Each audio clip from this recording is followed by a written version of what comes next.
A ver, ahí me confirman si están viendo. Sí, Listo. Entonces, como les decía, vamos a hablar en esta reunión del proceso de prerrevisión. Estamos hablándolo pues con fecha de actualización a julio 7, es decir, las recomendaciones, los criterios, los métodos, bueno, en fin, todo lo que se debe tener en cuenta en prerrevisión. Y es importante tener en cuenta que este material yo lo he diseñado pensando en darles pautas o criterios porque como vamos a ver en la norma es muy genérico. Ahí me confirman si quedó compartida toda la pantalla, ¿cierto? Listo. sí, Entonces lo primero por 5375 que nos piden en prerrevisión. Eh, pues esto es básico, que el vehículo esté descargado o vacío, que esté en estado de limpieza y debe estar sin tapacubos, la alarma desactivada. Miren que la norma no dice absolutamente nada más. Esas son las condiciones. Ingresa al CDA, lo recepcionamos en un área de prerrevisión y la información del vehículo la contrarrestamos entre la licencia de tránsito, el SOAT, y pues si trae certificado de conversión a gas, ¿cierto? Eso es lo único que dice 5375. Ahora, si nos vamos a ISO 17020, porque tenemos que hablar de la ISO 17020, acá vemos el proceso normal de un CDA. Hacemos la prerrevisión, ¿cierto? Cuando recibimos el vehículo o la moto. Hacemos la revisión técnico-mecánica de emisiones contaminantes, que es lo que hacen los inspectores, los muchachos. Y finalmente, pues está la entrega de resultados, entregar el FUR y si aprobó el certificado con su FUR, ¿cierto? Eso es lo que hacemos. Pero bajo la ISO 17020 eso se llama un enfoque funcional y es muy importante tenerlo en cuenta. Entonces, lo que hacemos en prerevisión bajo 17020 se llama selección.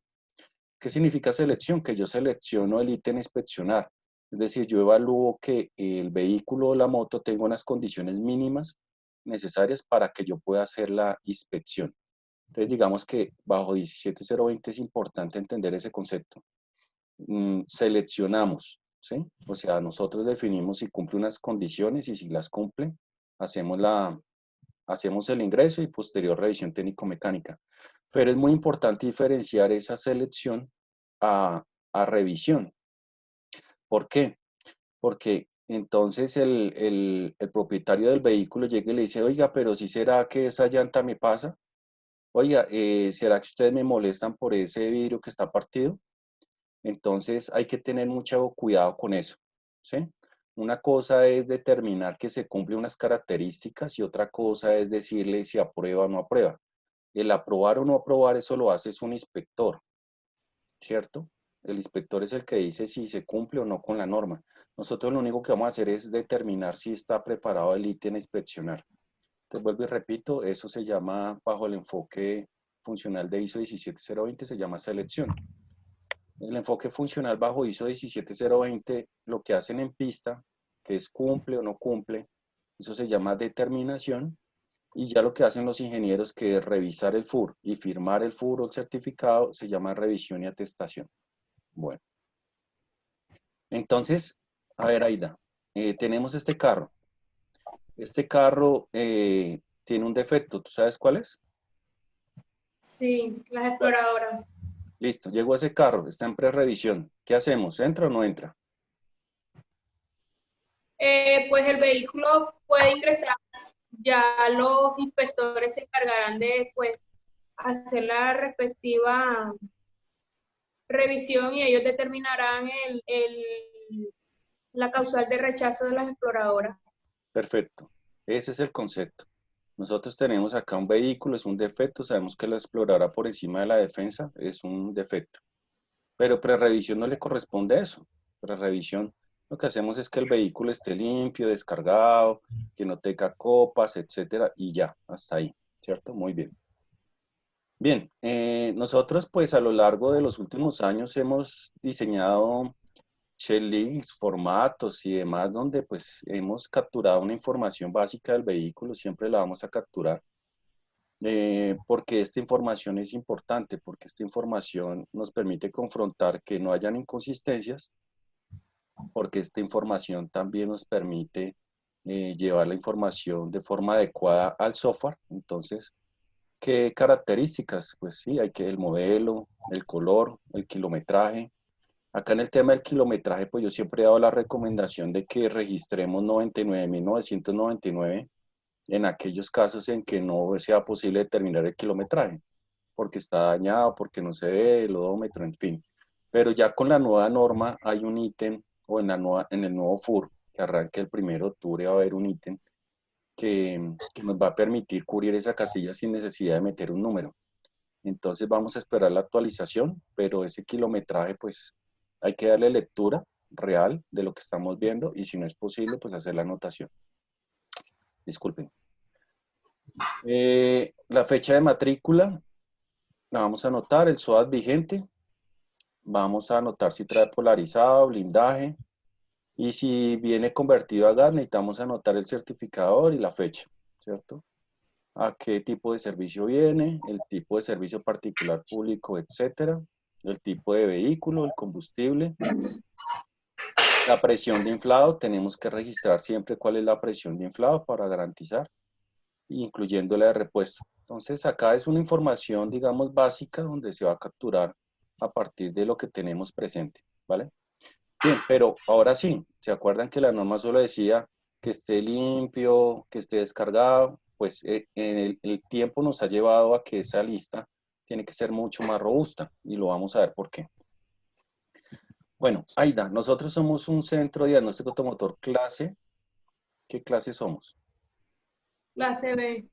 Clase B, o sea, solo hacemos vehículos livianos y tenemos incluida una línea de motos, ¿cierto? Bien, entonces acá en estas imágenes hay muchas fotos, vamos a arrancar por esta. Un vehículo eléctrico lo podemos recibir, se puede revisar en SEA. Un vehículo eléctrico, Sí, sí, pero no se le puede realizar la prueba de emisión de gases. exacto. Entonces digamos que somos un clase B, vehículo liviano, sí podemos hacer un vehículo eléctrico. Lo que no podemos hacer son motos eléctricas, porque eso ya es otro alcance. ¿Listo? Esta motocicleta que trae ruedas gemelas, ¿la podemos recibir? Pues nuestra línea de inspección de motos, pues no contamos para hacer Muy la bien. prueba de freno de esta moto doble llanta.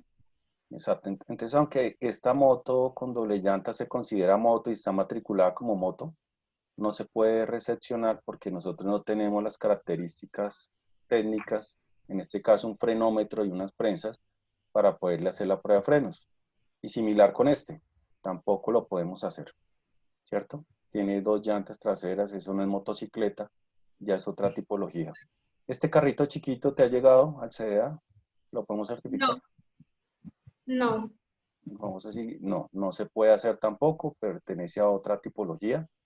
Los CDAs lo pueden hacer, pero tienen que ampliar su acreditación. Yo sé que nosotros no hacemos vehículos pesados, pero acá en esta ilustración los traje a colación porque hay una clase de vehículos pesados que son muy grandotes, que son para campos de minería o obras construcción. Por ejemplo, acá pues lo que ven es que está montada una grúa sobre el carro y esa grúa pues levanta elementos y apoya obras y demás. Este tipo de vehículos nos hacen parte de la revisión técnico-mecánica. Bien, Esos Aida. vehículos, una pregunta, a esos vehículos se le debe hacer revisión técnico-mecánica, No, sí. no les aplica, no les aplica. No. Ah, porque a No, mí una porque vez, las a características de mí- ellos son, primero, muy grandes, segundo, son muy pesados. Cuando los metamos en nuestros equipos los aplastan, los dañan. Nuestros equipos no están diseñados. Y tercero, por 5375 establece claramente que estos vehículos están excluidos. o sea, ni un CDA de vehículos pesados tampoco la puede revisar. Tampoco, tampoco. Bueno, Porque a mí me habían preguntado sobre eso, pero no, no, estos no entiendo. vehículos por 5375 en el objeto, me parece que es el numeral 2, define que estos vehículos están exentos, no hacen parte de la revisión técnico-mecánica. O sea, no los podemos revisar. ¿Sí? Bien, acá tenemos otro carro, una tanqueta del ejército o la policía. Si te llega eso al CDA, nosotros somos B. Liviano, ¿se puede recibir o no? Hay que mirar después que en la tarjeta de propiedad diga camioneta, aparezca como camioneta y el peso no supere los 3.500 kilogramos, se podría recibir, siempre y Pero, cuando no lo supere. pero hay algo ahí en la imagen que lo delata. A doble llanta. De llantas la de atrás. Exacto. Por tener doble llanta, doble pacha, como le llamen, ya se considera vehículo pesado. Puede Entonces, pensar, apenas se te aparezca en la puerta del SEDA, ya no se puede recibir como liviano. O sea, eso toca recibirlo sí, como sí, no me pesado. gusta la doble llanta, sí. Bien, esta motocicleta que ves acá tiene unas adaptaciones, es para un incapacitado, ¿cierto? Minusválido o demás. ¿Esta moto la recibimos o no la recibimos? Pues está modificada, no se le podía hacer prueba de freno tampoco. Exacto. Entonces, La por doble esa llanta que tiene atrás. modificación tampoco nos permite hacerla. Perfecto. Y esta es una cuatrimoto que a veces la registran como motocicleta. ¿La podríamos hacer? Nuestro CDA no. También, lo mismo, está por fuera de nuestro alcance, no la podemos hacer. Entonces, efectivamente, hay tipologías que hay que tener cuidado. No todo lo que llegue al CDA se puede recibir. Y en caso de duda, pues es mejor consultar con el ingeniero para que nos confirme si se puede recepcionar o no. Bien, vamos ahora sí a arrancar a un checklist de las condiciones que debo tener en cuenta al momento de la recepción del vehículo. Una de esas ya vimos que es la licencia de tránsito, pero entonces, si traemos una licencia de tránsito que está, por ejemplo, una fotocopia, el duplicado de que está de la licencia, la denuncia por pérdida, entonces digamos que ahí lo importante es si el usuario ha hecho algún trámite, la perdió, lo que sea, eh, es necesario, o sea, hay dos opciones. Uno, no trae licencia, pues no se puede confrontar. Pero digamos, si él trae una fotocopia, la fotocopia sí es licencia, entonces lo único que podríamos hacer es confirmar que el vehículo que está presente o la moto, de pronto confirmando el número del serial del chasis, es confirmar que ese vehículo corresponde, ¿cierto? Pero si nos trae una denuncia por pérdida, pues ahí sí ya es más difícil. Ahí ya Sí, la porque recomendación es no recibirlo, ¿sí? Y que está haciendo el trámite duplicado, pues sí le creemos, pero si no tenemos, es decir, si no tenemos la licencia de tránsito física, aunque sea una fotocopia, es muy difícil colaborarle al usuario. De hecho, es un requisito. ¿Listo? Eh, Ahorita vamos a ver que nosotros tenemos que coger la licencia de tránsito y contrastarla contra las características físicas del vehículo, que vamos a mirar placa, marca, clase de vehículo, servicio y color. Estas condiciones son fundamentales que se contrasten o se verifiquen, ¿de acuerdo? Entonces, si hay una inconsistencia, pues deberíamos de registrarla. El color con el que llegó es verde, pero en la tarjeta aparece amarillo. Esa es una inconsistencia. El vehículo que nos llegó es una camioneta y dice clase automóvil. La motocicleta dice que es diésel, pero pues motos diésel no hay. Entonces, todas esas son inconsistencias que tenemos que darles tratamiento. Ahorita vamos a hablar puntualmente un capítulo particular de inconsistencias y la recomendación que yo doy al respecto. Bien, la vigencia del SOAT, pues resulta que el SOAT se volvió también virtual, entonces también nos está pasando que ya no llega el SOAT en físico o a veces llega impreso. Ahí lo importante es que el CDA confirme en la plataforma del RUN que está vigente. De pronto el usuario dice, no, yo no tengo el SOAT porque el SOAT es virtual, pues nosotros simplemente con entrar por la plataforma Ciudadano RUN, ingresar con la placa y la cédula, podemos confirmar si el vehículo tiene la placa vigente, perdón, el SOAT vigente.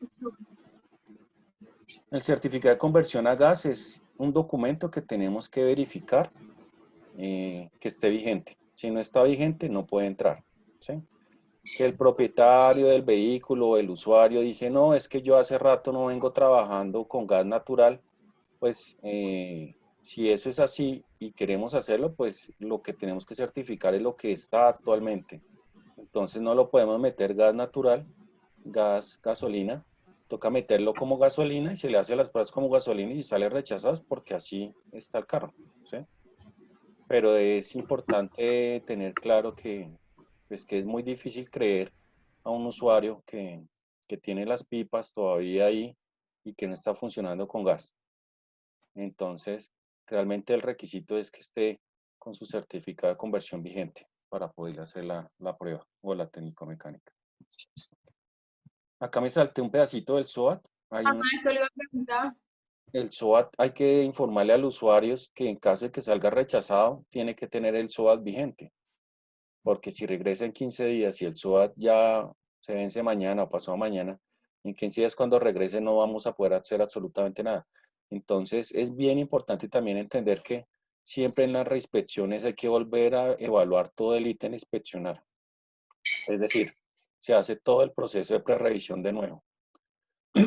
Como saben, la 3768 establece que los vehículos rechazados tienen una única oportunidad de entre los 15 días calendario para volver sin ningún costo y que ese vehículo se le va a hacer una inspección sensorial completa.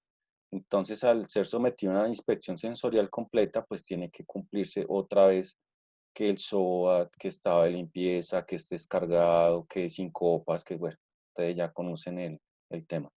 Entonces es bien importante hacerle esa observación al usuario. Dice estado de limpieza adecuado. Cuando hablamos de estado de limpieza adecuado, la norma no nos dice qué es estado de limpieza adecuado, pero podemos definir un criterio que los pegotes de mugre, de polvo, barro, los consideramos como criterios suficientes para no permitir el ingreso de un vehículo, una moto. Entonces, ¿por qué no se permite el ingreso así? Porque pues el tener esas condiciones de polvo, barro y demás va a ocultar partes del vehículo o la moto y puede ocultar ítems que tenemos que inspeccionar y por lo tanto se pueden omitir defectos. Es muy particular también el tema de que cuando estamos en temporada de lluvias, pues es normal la salpicadera o queda salpicado un poquito del guardabarro o la tijera, además, pues realmente no se debería de considerar eso como suciedad, salvo que sea ya pegotes de barro o mugre o en fin. Entonces, es muy importante que en prerevisión tengamos claro este criterio. Bien, y en vehículos convertidos a gas hay un ítem adicional que es importante tener como condición de seguridad. Estos vehículos, si no se les hace un mantenimiento adecuado, pues pueden ser prácticamente una bomba andante, ¿sí? Entonces, ellos tienen un relojito, un manómetro donde podemos evaluar que a cuántos bares está la presión y la presión máxima que debe tener es de 220 bares. Entonces, la invitación es que cuando llegue un vehículo de estos, verifiquemos porque si están dadas estas condiciones, por ejemplo, que está por fuera de estos rangos, pues ese vehículo es un peligro. Entonces, por condición de seguridad, no deberíamos de recepcionarlo. Bueno, hasta ahí preguntas, hoy vamos. Todo bien. Listo. Bueno, otro tema crítico, que esté el vehículo completamente descargado, vacío, sin carga. El maletero, el baúl, el contenedor, la carrocería, bueno, todo lo que tenga el vehículo debe estar descargado. Entonces, ¿qué ha pasado? Pues que nos llegaba este carro, por ejemplo, que está adaptado para transportar vidrios. No, no puede entrar. Quítele eso y entra. Este vehículo que tiene esta cajuela, no, no puede entrar. Quítele la cajuela y entra. Pero resulta que pues en los comités de ICONTEC, como saben, se está actualizando la norma y la idea es irnos orientando a lo que ya viene, a lo nuevo. Se habló mucho del tema y se llegó a una consideración bien importante y es esta nota que dice acá. Las adaptaciones comerciales e industriales ancladas a los vehículos no son consideradas como carga. Ejemplo, parrillas, cajones y demás. Entonces, ¿qué se concluyó? Bueno, pues yo qué saco con revisar un carro que le quitan esto para, sale con su certificado, inmediatamente sale, vuelve y le ponen esto. ¿Esto qué impacto tiene en la seguridad vial? ¿Esto tendrá alguna arista?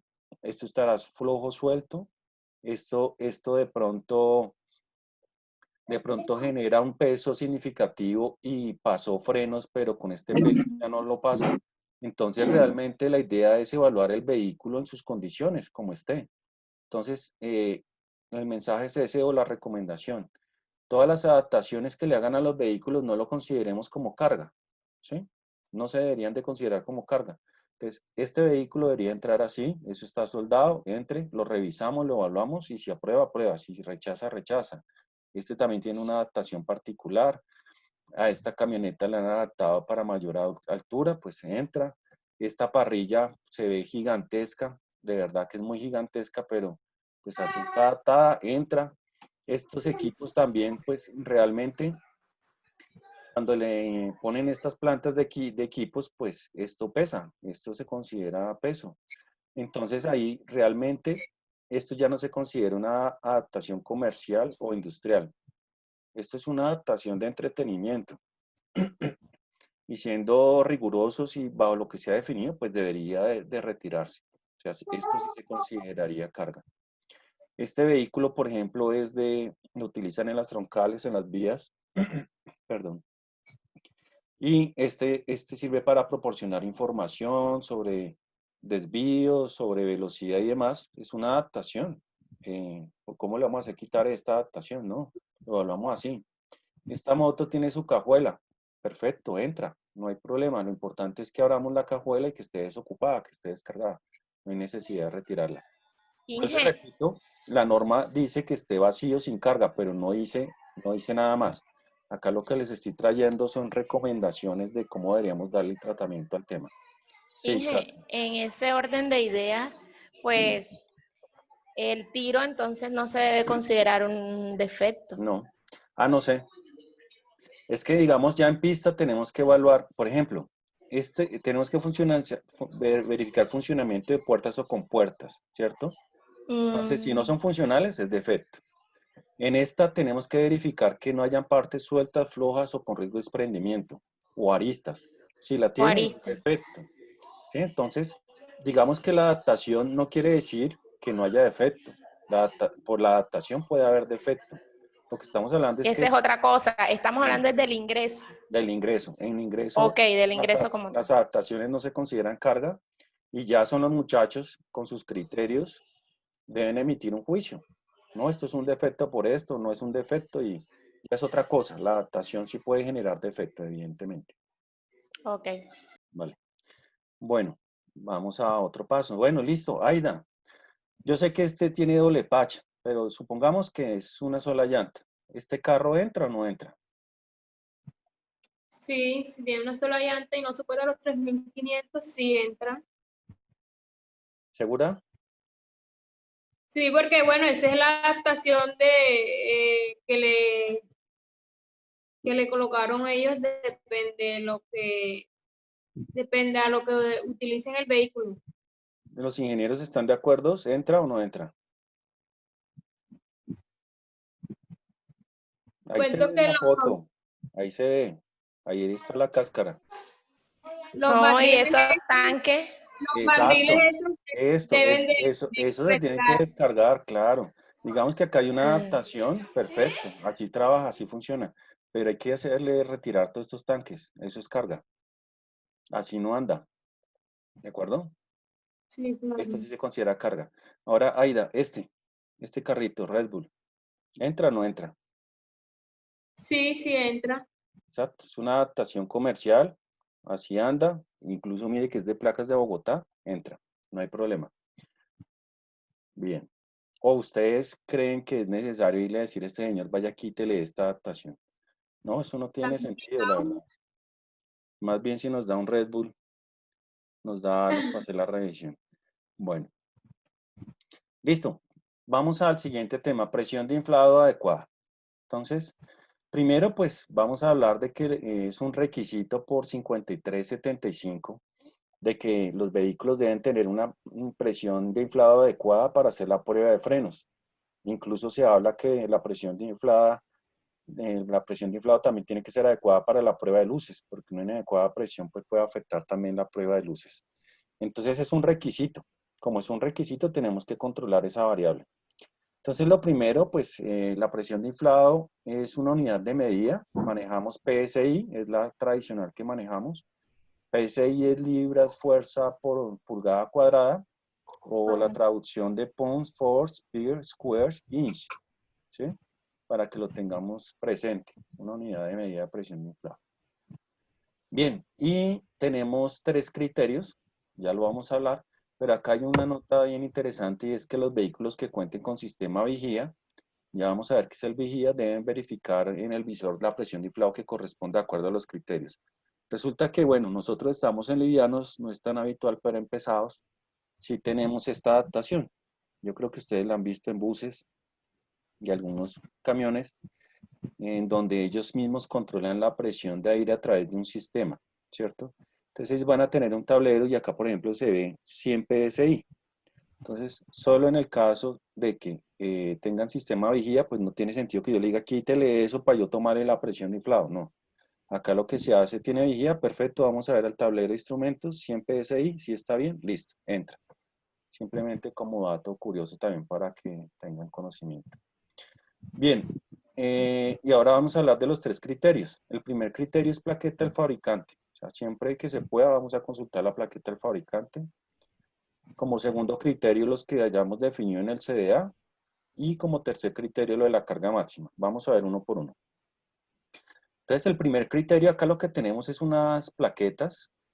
Entonces, por ejemplo, acá dice front, que es la parte frontal, y rear, trasera.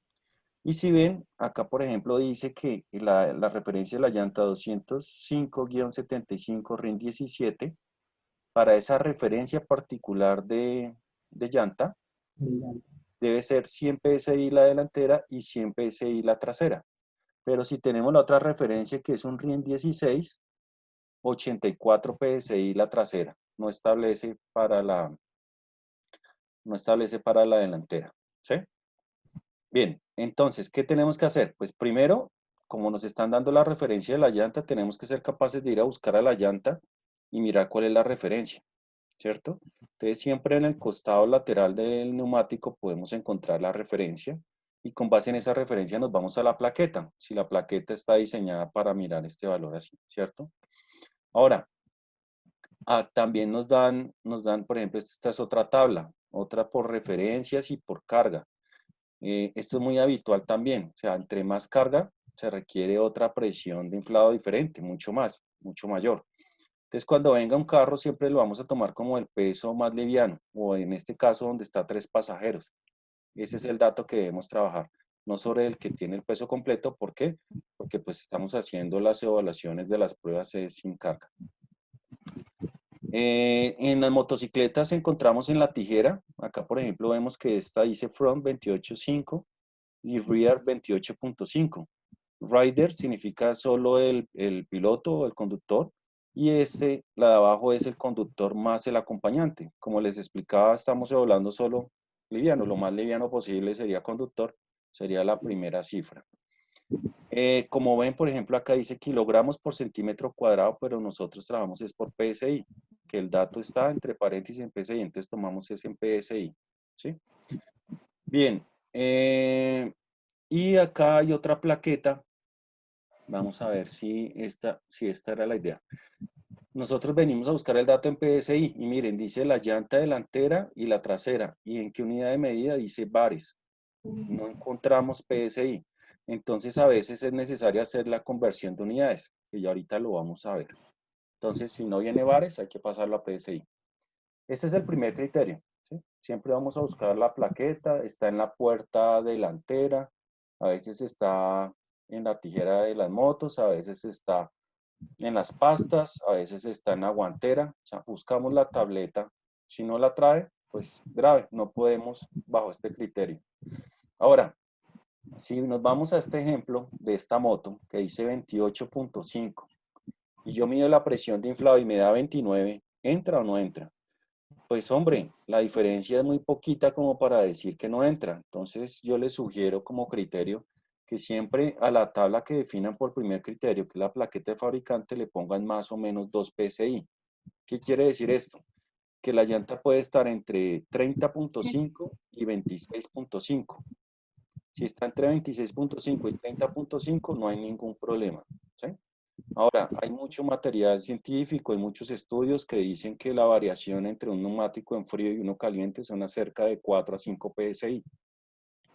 Entonces estamos bien, estamos dentro de los rangos. Entonces es justificable esa variación. Es más, si ustedes hacen la medición de la presión de inflado al ingreso en prerevisión y luego al final cuando el vehículo ya estuvo caliente como 40, 50 minutos van a ver que hay variación. Entonces, tener un dato 100% real y confiable tampoco es, pero es la idea de tener un valor muy aproximado y por eso jugar con este rango de PSI. Bien, el segundo criterio que tenemos es el que tenemos que definir los CDAs. Listo, no vino con la plaqueta, pues cojamos referencias. ¿De dónde salen estos datos? Entonces, esta es una Big Yamaha 125, dice que 29 y 33. ¿De dónde saqué este dato? Pues de otra moto que sí tenía la plaqueta. Lo que pasa es que la moto que tengo ahorita, pues se la quitaron, algo pasó, no la tiene. Entonces, este dato es real, este dato es sacado de otro vehículo que sí lo tenía. Estos vehículos también por referencias, pues también son plaquetas tomadas y los rangos que nos han dado. Entonces, digamos que el CDA sí debe definir sus propios criterios a partir de información objetiva. Y lo mismo, este valor pues no es que de 29, es 29 más o menos 2, o sea, entre 27 y 31. ¿De acuerdo? Bueno, listo. Y el tercer criterio que vamos es simplemente cuando no está la plaqueta del fabricante. Cuando no están nuestros criterios, pues nos toca tomar camino por otro criterio, y es la carga máxima o máximo load. En los neumáticos, en el costado también, donde miramos la referencia del rim, la referencia de la llanta, también vamos a encontrar una parte que dice así, más load es la máxima carga, está en kilogramos, libras, luego kilopascales, y luego dan el dato en PSI, por lo general así es que viene la información, y dice que esta es la máxima presión. ¿Qué quiere decir? En este caso, este es de una referencia de una llanta de una moto. Quiere decir que lo máximo que le pueden echar a ese neumático de presión inflado es 35 PSI. No quiere decir que ese es el valor que tenga la llanta. O sea, esta es la carga máxima. Entonces, ¿qué hemos hecho nosotros a lo largo de los últimos años? Las motos y los vehículos que tuvieran plaqueta, tomábamos el dato. Entonces, digamos, la moto dice que debe ser 28 PSI, la plaqueta.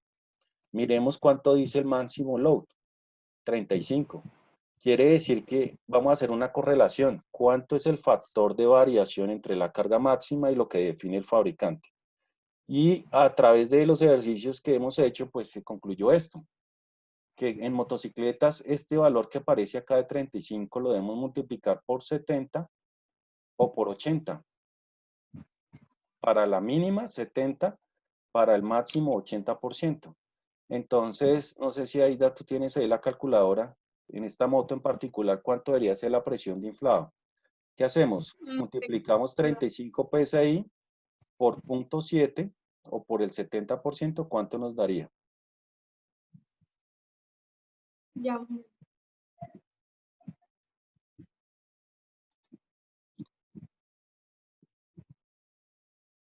Por el 7. 35 por 0.07. 0.07. 0.7. 0.7. 24.5. Quiere decir que lo mínimo que debe estar es 24.5 y ahora multipliquemos 35 por el 80. 0.8. Y 0.8. 28. 28, entonces quiere decir que voy a jugar con esa moto. Si no tengo la plaqueta, no está en mis criterios, miro esto y entre 24 y 28 va a estar la presión de PSI. ¿De acuerdo? Eso quiere decir, si ustedes lo hacen en el CDA, cuando les llegue de pronto un vehículo, una moto que tenga una plaqueta y hagan el criterio de carga máxima, lo más probable es que va a estar en ese rango. O sea, les va a dar más o menos ese dato. Bien. Y en livianos también tenemos esa misma proporción de 70-80% y en pesados ya es otro criterio, 75 y 85%. Acá tenemos el ejemplo de la conversión de unidades. Entonces tenemos que es un PSI es 6.895 kilopascales. Entonces si yo vengo acá a la llanta, ¿cierto? Dice 240 kilopascales. Voy a hacer de cuenta que este dato no está, 35 no está. Entonces 240 kilopascales, ¿cómo los convierto a PSI? Entonces acá en el ejemplo decimos, tomamos los 240, lo que vamos a hacer es dividirlo en 6.895 Entonces queda 242.6.895 y nos da un valor de 34.8. 34.8 es 35, que es el valor que está acá. ¿Sí? Entonces ahí nos da ese valor, 35. Entonces, siempre que tengamos un valor, acá está en las unidades, siempre se va a dividir sobre este valor. Como nos interesa en este caso es pasarlo de kilopascales a PSI, vuelvo y repito, toman el valor de kilopascales y lo dividen sobre este factor, 6.895. Bueno, entonces ya nos va a sacar el sistema. ¿Hasta ahí hay dudas, preguntas o vamos bien? Aida, Listo. Bien. ¿O vamos ¿sí muy rápido? entendiste o no entendiste? Sí, sí. Sí, entendí. Como ya nos va a sacar el sistema, qué pena con ustedes, volvemos y Y arrancamos. entramos con el mismo. Sí. Listo.